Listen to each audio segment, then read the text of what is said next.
Oi, pessoal. Então, aqui na nossa coluna Confissões de um Recrutador, vou conversar hoje com a Gabriela Camargo. Ela é gerente de atração e seleção da Unidas e como, né, assim, a agenda de todo mundo está super apertada, ela conseguiu ali um tempinho para bater um papo rápido com a gente, para a gente falar sobre esse processo de seleção e dar dicas para a gente, para ajudar vocês que estão em transição de carreira utilizarem essas dicas no processo, tá? Então, Gabriela, super obrigado pelo teu tempo, pela tua disponibilidade. Como sempre, você é super legal com a gente, super solícita. A gente já, né, se conhece há anos e sempre Sim. você foi super parceira nossa, né? Então, queria que primeiro você se apresentasse rapidamente, tá? Né, a empresa, né, o que você faz ali especificamente, para depois a gente bater um papo. Legal, Renato. Obrigada aí, bom dia. Agradeço o convite, né? Então, como a gente já tem essa parceria há alguns anos, né? Eu estou aí mais 20 anos fazendo seleção, né? Então, comecei minha carreira em consultorias, né? E passei por telecom, por indústria e hoje estou numa empresa aí de serviços, né? Que é a Unidas, que a gente trabalha com volumes de vaga, né? Então, de uma forma ou de outra, eu tenho experiência de todos os níveis, né? Desde a operação até os níveis mais estratégicos. E Desculpa, pode falar. pode falar.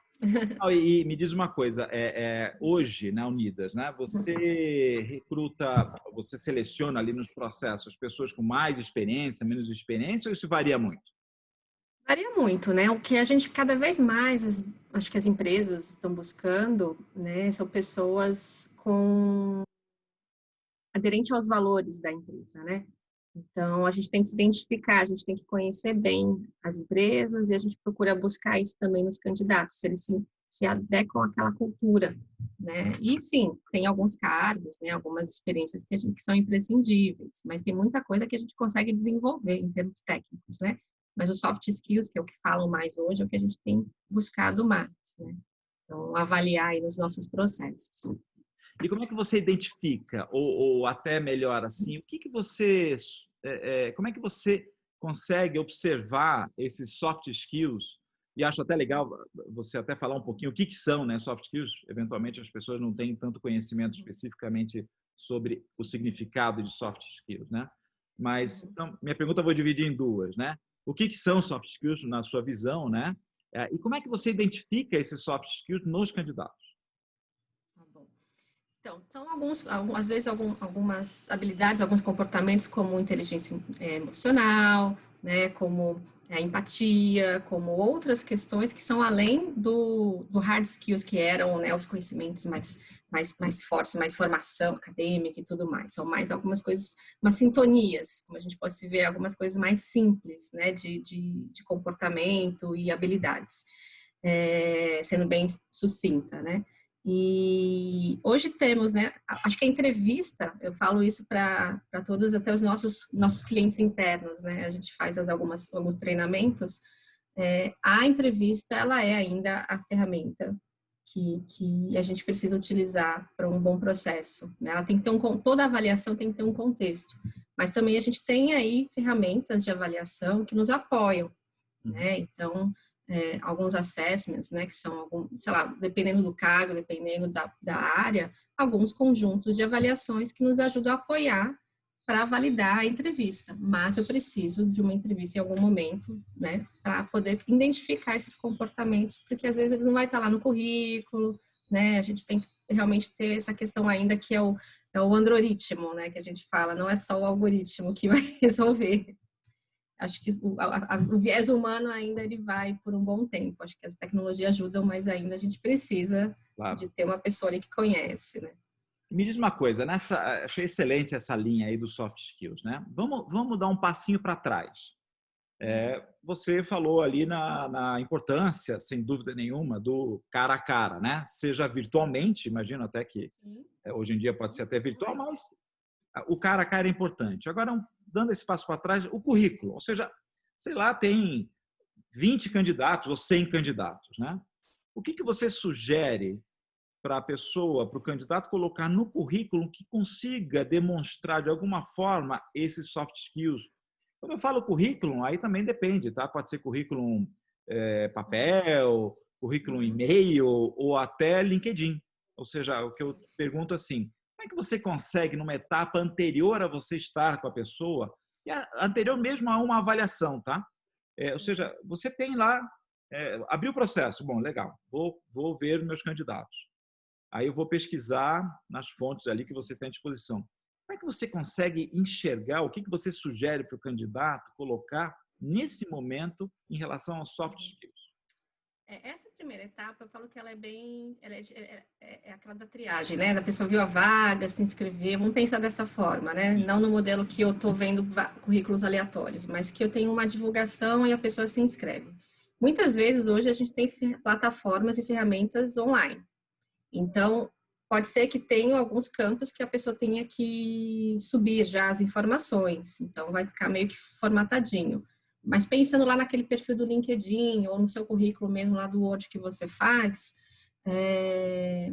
a gente tem que pensar nas atividades que a gente executou ao longo da carreira, tem que ser sucinto, mas que tenham palavras-chave. Eu falo muito para os meus amigos, né, que falam, Gabi, como é que eu tento me aplicar em várias vagas, ninguém me chama, né? Assim, a gente tem que talvez pensar com uma cabeça do recrutador lá da ponta, né? Que às vezes é um analista que está começando e está fazendo aquela triagem. Como será que ele pensa, né? Quando tem uma vaga? Então, a gente tem que pensar em palavras-chave. E aí você coloca essas palavras-chave no seu currículo de alguma forma, em inglês, em português, seja lá, né? Para que quando tem uma triagem, um filtro, ela possa vir dentro de um ranking lá de filtros. Então, como é que funciona na prática?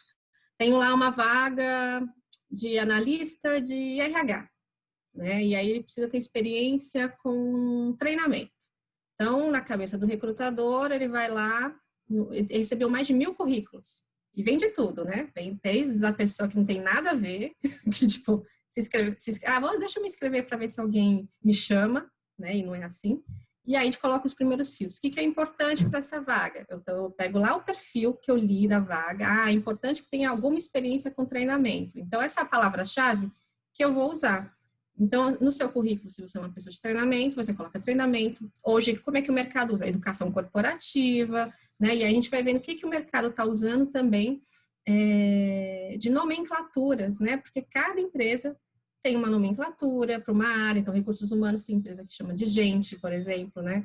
E assim por diante. Todas as áreas tem TI, tecnologia de informação, IT. E aí você vai brincando com as palavras dentro do seu currículo para que você passe nessa busca aí da inteligência artificial ou dos filtros. Eu acho que isso é uma dica bacana para a gente pensar em como é que chega o currículo para o recrutador no filtro, né?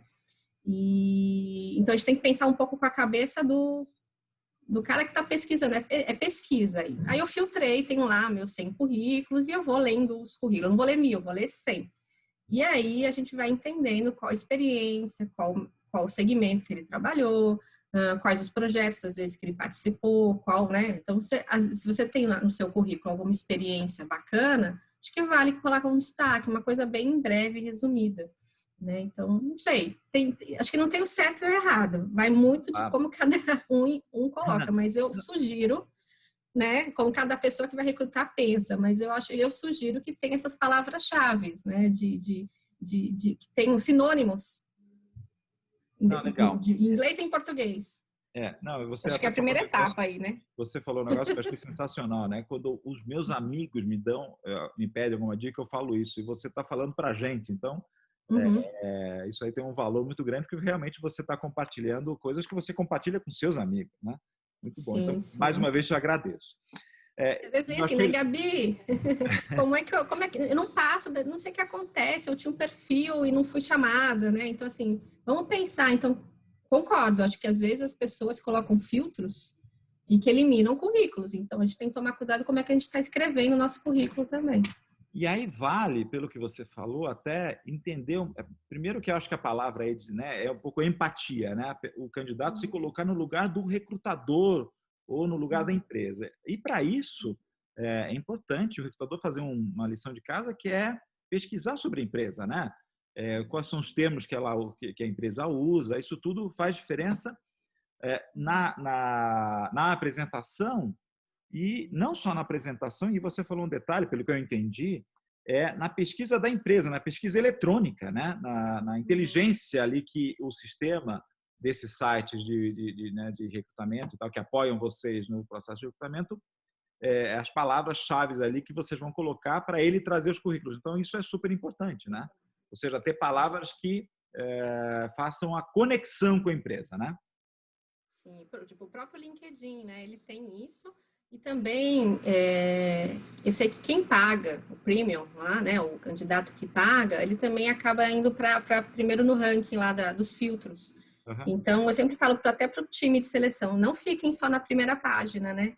Acho que a gente tem que ir avançando e realmente saber fazer os filtros, saber uma pesquisa booleana, porque muita gente hoje em dia não sabe, isso é antigo, isso existe ainda nos filtros. O Então, LinkedIn utiliza a pesquisa booleana, mas nem todo hoje, eu falo, nem todo recrutador, quem está começando hoje na carreira, conhece tipo de pesquisa. Eu falo isso porque eu estou treinando o time, né? Então, eu fico pensando como as empresas preparam também seus recrutadores para pesquisar. Porque eu lembro lá atrás, uns anos atrás, eu comecei como research, né? Que era realmente a pessoa que fazia o mapa, o hunting, a forma onde eu vou achar aquele profissional. E aí eu tinha que pensar, né, no Google, lá, como é que eu vou pesquisar? Não era LinkedIn, não, né? Como é que eu vou pesquisar tal empresa? Como é que eu vou entrar? Então, a busca é diferente, né, de quando você só tem o currículo. Então, tem uma técnica também, não é somente, né, pegar aquele bando de pilha de currículo e ficar olhando um por um. Se a gente for pensar, o tempo que uma pessoa leva para ver um currículo é de 1 a 2 minutos. Né? Então, assim, ele tem que estar realmente com as palavras-chave de destaque, ele tem que estar numa ordem cronológica, né, que faça sentido, que entenda, que veja realmente, que esteja aderente com o perfil da vaga, né? Então, se realmente foi lá importante, imprescindível, palavras-chave assim na descrição, realmente isso vai ser o primeiro foco que a pessoa vai olhar no currículo. Quando é desejar, vai abrindo o leque, né? Então, acho que isso é importante, porque a gente vai tentar buscar primeiro esse match de conhecimento geral, e aí depois esse outro match mais pessoal, né? Que aí eu vou precisar conhecer mais a pessoa, vou fazer uma aplicação de uma avaliação comportamental, algum teste específico, a própria entrevista, uma gravação de vídeo, né? Que eu já vou fazer primeiro o briefing de tudo isso. Legal. Muito bom. Principalmente agora, né? Que eu imagino que os processos de recrutamento de seleção mudaram muito, né? Principalmente em função do distanciamento social, né? Imagino que vocês hoje estão fazendo muito mais entrevistas virtuais do que propriamente presenciais, né? O processo está muito mais de longe. É um caminho, né, sem volta, né? Um caminho sem volta, super funciona online. Acho que para mim sempre funcionou online. E, né, o próprio vídeo gravado ou mesmo a entrevista ao vivo, né? Como a gente está fazendo aqui, a gente já conhece muito da outra pessoa. A gente vai se familiarizando com a câmera. Acho que isso é uma questão de tempo. Os jovens hoje em dia é muito mais fácil. A gente viu isso, lembra dos aprendizes lá em 1900 e sei lá quando, que a gente fez também com eles e deu super certo, né, os vídeos que a gente gravou, e ainda mais agora as entrevistas às cegas, porque cada vez mais a gente tem que reduzir os vieses, né, e aí a gente acaba às vezes até embaçando as lentes, né, ou não mostrando, ou fechando mesmo a câmera para não falar, né, mostrar quem que é o outro lado, para você realmente ouvir a história da pessoa.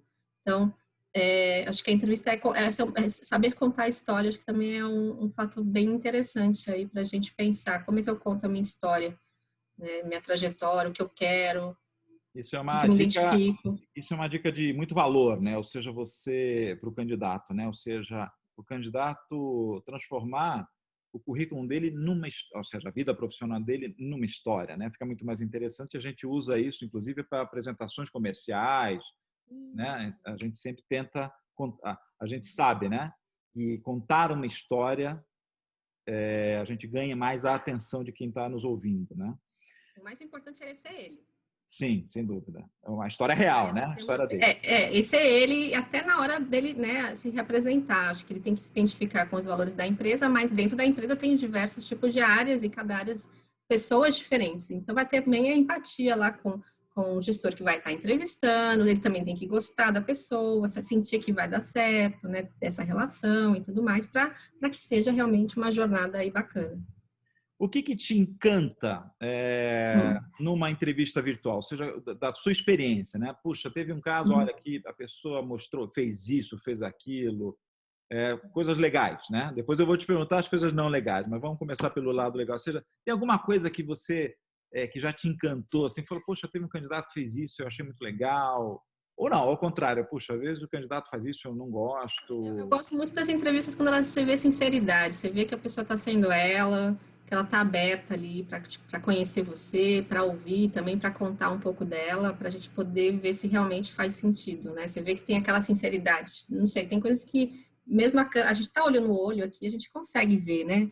E a gente sabe quando a pessoa está nervosa, a gente consegue reduzir tudo isso, né, para ficar tranquilo também, né? Tem gente que nunca fez entrevista, né? É a primeira vez, ainda por vídeo. A gente tem feito entrevistas com refugiados da Venezuela. Isso a gente Olha, fez ontem também. que E legal. assim, elas treinam, e é muito legal, né? Você vai vendo que elas também têm o nervosismo dela, mas todo mundo está nesse meio agora digital. E a gente consegue extrair o que é nervosismo, o que é habilidade. Então, em qualquer nível, a gente consegue trabalhar. E o que é bacana é ver realmente que a pessoa está sendo sincera. Muito bom. Legal.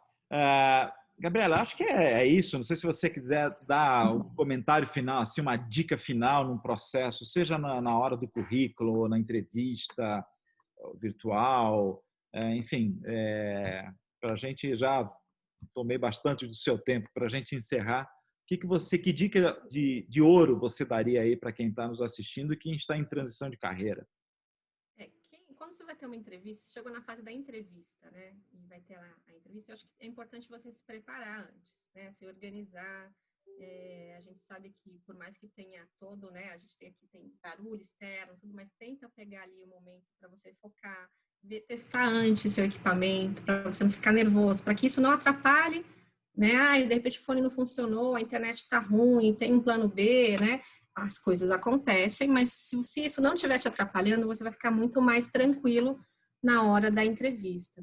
E também se preparar, ter um copo d'água, né, respirar, se concentrar, né, pesquisar sobre a empresa, se for possível, se não for uma vaga que ele saiba, né, confidencial.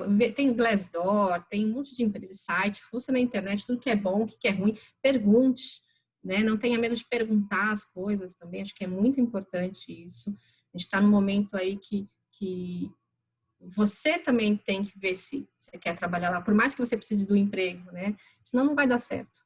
Acho que aí é 3 meses para vir uma outra proposta e você acaba mudando. Então, saiba realmente o que você quer, se faz sentido e seja você lá. E tire todas as suas dúvidas, não tenha medo de tirar dúvida. Acho que as pessoas às vezes ficam na dúvida, né? Será que eu posso perguntar? Pergunte. Né? Acho que a melhor ferramenta que a gente tem hoje, mais poderosa, é a pergunta. Então, né, acho que a gente tem que, tem que ir atrás disso. Acho que Já seria isso, disseram, não né? sei. Legal. Já disseram Acho que isso, né? isso. Alguém já disse, né? Que o importante não é saber as respostas, mas é saber fazer as perguntas certas, né? Isso, saber, acho que tem que saber perguntar. Legal.